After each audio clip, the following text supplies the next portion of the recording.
but nobody thinks that the promises of Brexit, the economic promises of Brexit, have been delivered.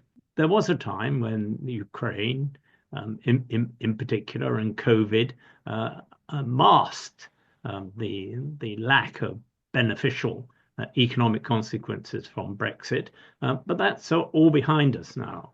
If you want to know why, I think principally opinion has changed towards Brexit over the past 3 or 4 years. It's because of the realization that there are no economic bonuses coming from it. And in particular, there's no improvement of public services. Hello, I'm John Stevens. I'm the chair of the Federal Trust, and I'm talking once again to Brendan Donnelly at the Federal Trust about developments in the UK relating to Brexit. Brendan, we just had the 5th anniversary of Brexit, and I was wondering how you saw the key arguments that were made for Brexit during the referendum campaign and thereafter, how they stand up now in terms of public opinion and the public debate. And starting perhaps with the key argument about Brexit being necessary to improve our trade and our growth performance. How does that look after 5 years of experiencing it? I think that's an aspect of the Brexit debate which has aged very, very poorly.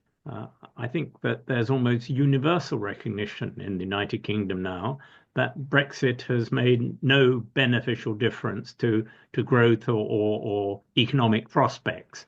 On the contrary, there is debate about precisely how hard this Brexit has borne upon trade and growth, but nobody thinks that the promises of Brexit, the economic promises of Brexit, have been delivered. There was a time when Ukraine, in particular, and COVID masked the lack of beneficial economic consequences from Brexit, but that's all behind us now. If you want to know why, I think principally opinion has changed towards Brexit over the past 3 or 4 years. It's because of the realization that there are no economic bonuses coming from it. And in particular, there's no improvement of public services. Another key argument for Brexit was the whole question of immigration. And there was a time after the referendum, although before I think we actually left, when immigration went right down the agenda, having been very prominent at the time of the referendum as an issue in public concern, went right down the agenda. But it's now come back very powerfully, and it's in fact given a sort of a new life to one of the key figures of the referendum campaign on the Leave side, Nigel Farage, who is now with his Reform Party, riding very high precisely on this issue, which is rather curious because in many respects Brexit has actually made the immigration issue much more difficult to resolve and much more serious. The implications of Brexit, the consequences of Brexit for the whole question of migration, as you say, have been very, very different from what had been predicted. The whole debate, however, over migration, immigration, asylum seeking was hopelessly confused during Brexit and to a certain extent since. The United Kingdom needs legal migration as part of its economic structures and model. And the question is, where do these migrants, these migrant workers come from? When we were in the European Union, there was a very beneficial economic model for migration, which was called freedom of movement, that you'd have people from principally Eastern Europe, Middle and Eastern Europe, who came to this country for a few years, got some money, went back to their own country and spent the rest of their lives perhaps taking advantage of the skills that they'd left here. Now the migration pattern is rather different. There are people who come with their families and who intend to remain in the United Kingdom indefinitely and perfectly legitimately to call, as they get older, more and more on British social services. It turns out that the Brexiters didn't believe in the free market, and the figures which have been widely presented of higher migration into the United Kingdom after Brexit than before has been very damaging to the image of Brexit within the United Kingdom. And I'd say it's the second most important reason why the opinion polls showed so much unpopularity now for Brexit. It does seem that the last resort of advocates of Brexit has been to say that it was fundamentally not about trade or growth or even immigration, but it was about sovereignty. It was about the power of Parliament to make the laws under which we live without foreign interference. And that, or even though Brexit may be not the success that people hoped for, nevertheless, it is now our responsibility. We now have to deal with the problems ourselves, and this is bracing, and that this is a huge restoration of the status of parliamentary democracy. How does that argument look now? I don't think it was ever a particularly powerful argument in the first place. If that was the best argument or the main argument of the people supporting Brexit in 2016, they wouldn't have spent the millions and the hours that they did talking about how economic prosperity was just around the corner. There was going to be all this extra money for the NHS. I've always taken the view that the British electorate don't regard sovereignty as something which is to be weighed out in ingots of gold. It's a question of what you do with it. And what you do with it is to improve the economic and social conditions of the United Kingdom. The United Kingdom, since Brexit, has been very chary indeed about diverging from European standards, and that's rationally so because it's our biggest market, and if we want to allow the best possible access to that market, then obviously we've got to continue mimicking European standards which, by the way, we originally had a great deal of say in setting up. When people talk about sovereignty and vis-a-vis the European Union, they often forget that one of the motivating forces within the European Union was the United Kingdom. We played, I don't like the phrase, punching above our weight, because that means you tend to get your teeth knocked off. But we did make a major contribution to the way the European Union developed, and it was no hardship, in fact, to live within those regulations. But behind that notion of restoring sovereignty was this sense that the Brexiteers were the people who truly believed in Britain, and that people who were in favour of staying in the European Union somehow didn't, were somehow less patriotic. And this sense that Brexit should release a revival of British consciousness was surely a part of the argument. But of course, it had one problem, which was the impact of Brexit on the Union, on the component parts of the United Kingdom, notably Ireland, Northern Ireland, and Scotland. How has the debate gone there relating to Brexit, and where might it lead? I was amused to see that Keir Starmer had put out a tweet just before the Six Nations rugby tournament began, wishing good luck to all the home nations. That's doubly amusing. First, there's an All-Ireland team which plays rugby. I don't know whether he thinks that they're a home team. And secondly, most of the Six Nations tournament consists of bits of the United Kingdom kicking lumps out of each other in the hope of lifting the trophy. So it's a very odd example of Britishness to have chosen. But I think that seriously, Britishness is more at risk, more at question as a result of Brexit than it ever was before. I'm not saying that United Ireland is just around the corner, but certainly Brexit has contributed to making the current arrangements of Northern Ireland less plausible, less credible, less relevant. And that's been reinforced by the arrangements after Brexit. Scotland, of course, even though the National Party find themselves in the doldrums at the moment, very much continues to be divided between those who want to remain in the Union and those who don't. Even in Wales, there's been an uptick, a significant uptick of feeling that Wales should have more of an autonomous say over its own future. I think that more or less consciously, those people who don't live in England have come to the conclusion that Brexit is a phenomenon of English exceptionalism. And that's the basis on which it was forced through intellectually and politically. And I'm not sure that that's a stable compound or a position that's going to be sustainable in the medium term. And Brexit has injected an enormous element of instability into that. So what you're painting is a picture of fairly comprehensive disillusionment with the pillars that constituted the Leave campaign in 2016. And where does that lead a solution to come? I mean, is there really, beside this discontent with Brexit and the feeling that it hasn't been a success, a genuine desire to rejoin the European Union? Is there a sense that we have to get much closer to the EU now?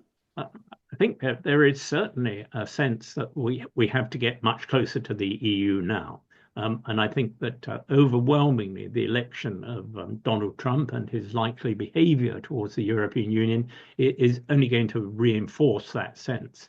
Whether we're yet at the position where there is an autonomous public pressure for rejoining the structures of the European Union, I think it is a more open question. I was very interested to see that Ed Davey is now proposing a formal institutional link with the European Union of joining the customs union. I think for reasons that we've explored before, it's quite unlikely that it will be possible to do that sort of cherry picking. But it's a very interesting first indication that a major political party, British political party, is coming to think that there may be votes to be gained from advocating institutional links with the European Union. And I think that that's a process that can only continue. We're 5 years on, as you say. We're probably in the development of public opinion more than halfway down the road to saying we ought to rejoin. Now, there won't be an absolute majority, maybe a majority, but there won't be 100% of the United Kingdom that ever wants to rejoin the European Union. But I think that we are shaping up over the coming years for there being a sufficiently strong majority, and a majority which is exercised by the European question, for politicians to feel the pressure, the electoral pressure of attempting implausibly to make the Brexit work, or simply sticking on by Brexit and saying it will work in 50 years' time. Nevertheless, the advent of Donald Trump has given some support in anti-European circles in Britain for an American alternative to the EU. And it does seem that the present government is seeking some form of trade deal with the United States, and hopes to somehow remain outside any trade war that might arise between the United States and the EU, which seems to be in prospect. Where does this American dimension play into a sense that Brexit has failed and that we should be getting closer to the European Union again? Well, Trump is deeply unpopular in this country. He's added a new layer to anti-American feeling. When you talked about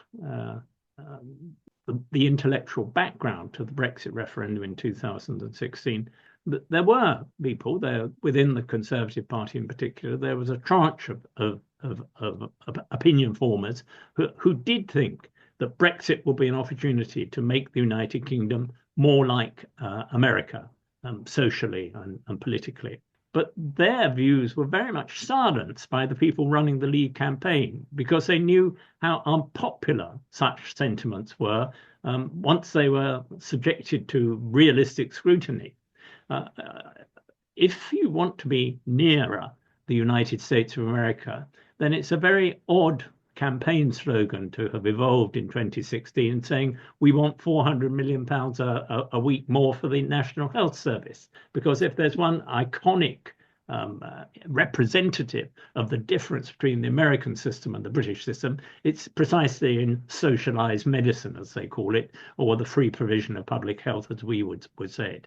So I think that one shouldn't imagine that this pro-American, unbridled free market sentiment is one that's widely held within the United Kingdom. It is one that does have a certain resonance in some circles, political circles, and it has a resonance in certain sections of the mass media. But I doubt very, very much whether those people who are telling opinion polls at the moment that they would vote for reform do so because they think that Nigel Farage is going to turn the United Kingdom into a simulacrum of the United States of America.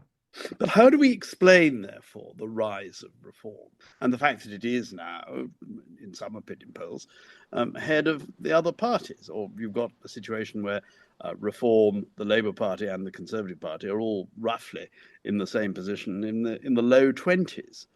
This is a very curious situation and seems to run counter to the fact that Brexit, which after all is the policy which made Nigel Farage, and the Reform Party is entirely a remaking of the old UKIP and Brexit parties, that they are rising. Nevertheless, the opinion in the country is generally recognising that Brexit was a mistake. Seems very odd. It is very odd indeed, and it's reinforced by the vagaries of the first past the post system. We wouldn't have the political party structure that we have but for the first past the post system. I suspect that it's Brexit which in different ways has destroyed the traditional coalitions of both the Labour Party and the Conservative Party. It's more clear-cut as far as the Conservative Party is concerned. To give up the freedom, the economic freedom, and the political solidarity which was implicit in the European Union was something which the Conservative Party really could never digest. It was something that it thought was a good idea, but it's turned out to be a revolution which is eating not merely its children but its parents. Labour, I think, are in somewhat of the same position. Everybody in the Labour Party, I'm sure including Keir Starmer, knows and recognises that Brexit hasn't worked. And yet they think that it's to their electoral advantage that there's a small but decisive segment of political opinion that will be swayed by too pro-European an attitude and swayed against the Labour Party. So the Labour Party finds itself on this main issue of the day, facing in both ways at the same direction. And that's something which permeates the whole of the political ambiguity, in my view, of the present Labour government. It is quite extraordinary that you have a Labour government that says it's going to go for growth by getting rid of regulation. Now, I don't dispute for a moment that regulations in some circumstances can be inimical to growth. But the thought that generally regulation by the state is a bad thing, it's something which is only to be seen as a chain on enterprise. Well, that's a view and an analysis with which Donald Trump would be fully at home. How can a party aspiring to represent the centre left associate itself so firmly with such a philosophy? And that phenomenon is underpinned by reform, targeting and having apparent success in areas which traditionally were Labour supporting constituencies. And in a sense, what's happened is that the Conservative Party, because of Brexit, and this was very clear in the 2019 general election, has sort of shifted from being a party of the educated and prosperous, broadly speaking, middle class, to becoming more and more a working class party, whereas the Labour Party was going in the opposite direction. So we have a sort of inversion of the political basis of both parties. Yes, but it's one that is not recognised in any systematic way by the people leading those parties. And reform is plunging into the gaps, the intellectual vacuum, which surrounded on left and right. Would you say that Reform is a right-wing party or a left-wing party? It's not easy to say. It's simply something which is reflecting and taking advantage of the two vacuums that surround it. So how can the UK escape this trap which it has created for itself? Does it require electoral reform as part of the process of reversing Brexit? Certainly in the longer term it does, but whether it needs electoral reform before the process of reversing Brexit is begun, I think is another issue. What I think is the most likely outcome of the next general election is that Labour will be the biggest party, but they won't be able to govern without the Liberal Democrats. And I think that by that stage, both of those parties will have moved much more in a pro-EU direction. I don't think it's at all impossible that in the course of the next Parliament, we have a referendum on rejoining the European Union as a result of that coalition. Well, Brendan, thank you very much. It's a very good place to stop. We will continue these discussions in further videos in due course. Thank you very much.